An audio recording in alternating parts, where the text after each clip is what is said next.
Welcome to Lakshmi's ఇంటి వంటలు.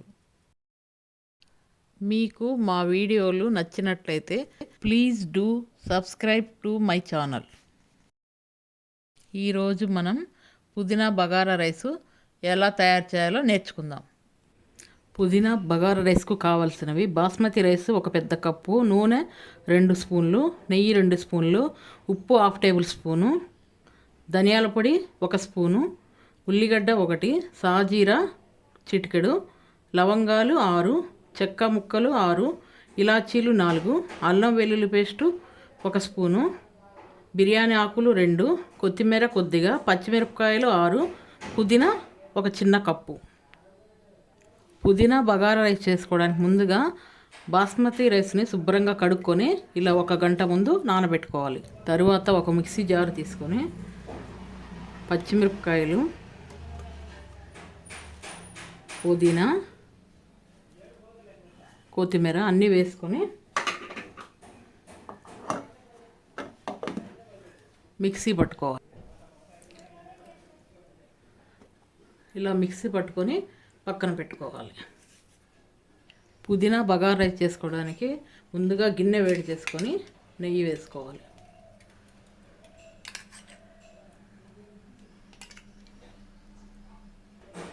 తర్వాత నూనె వేసుకోవాలి. నూనె నెయ్యి కొంచెం వేడైన తర్వాత సాజీరా, ఇలాచి, లవంగా, చెక్క వేసుకొని బిర్యానీ ఆకులు వేసుకోవాలి.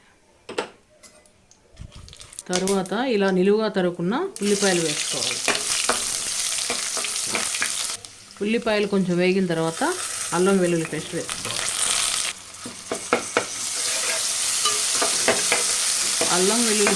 అల్లం వెల్లుల్లి పేస్ట్ కొంచెం వేగిన తర్వాత మనం మిక్సీ పట్టి పెంచుకున్న కొత్తిమీర, పుదీనా, పచ్చిమిరపకాయల పేస్ట్ని వేయాలి.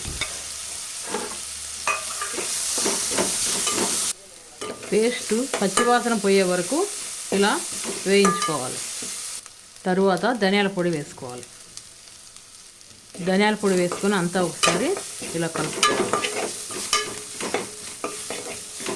ఇప్పుడు మనం బాస్మతి రైస్ తీసుకున్న కప్పుతో 2 కప్పుల నీళ్ళు పోసుకోవాలి.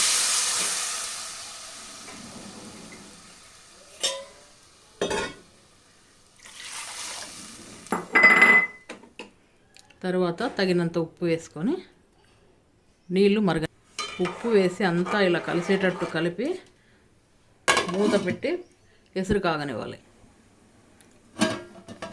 ఎసరు ఇలా మరుగుతుంది. మనం నానబెట్టి ఉంచుకున్న బాస్మతి రైస్ని ఇందులో వేసుకోవాలి. తర్వాత అంతా ఒకసారి ఇలా కలిపి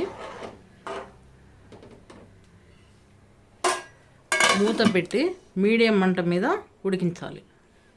మధ్య మధ్యలో మూత తీసి అంతా ఇలా ఒకసారి కలుపుతూ ఉండాలి.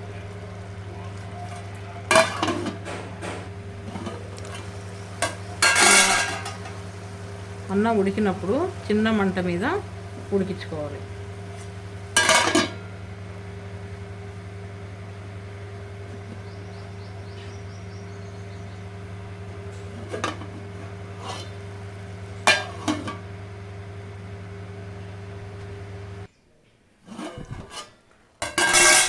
అన్నం అంతా ఇలా ఒకసారి కలుపుకొని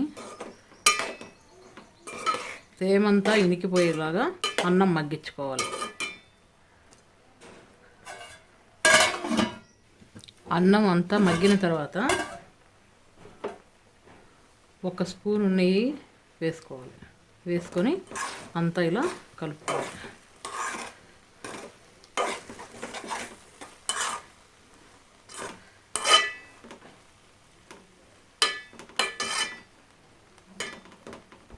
తర్వాత మూత పెట్టుకొని మరో 2 నిమిషాలు అన్నం పూర్తిగా మగ్గిన తర్వాత స్టవ్ ఆఫ్ చేసుకోవాలి.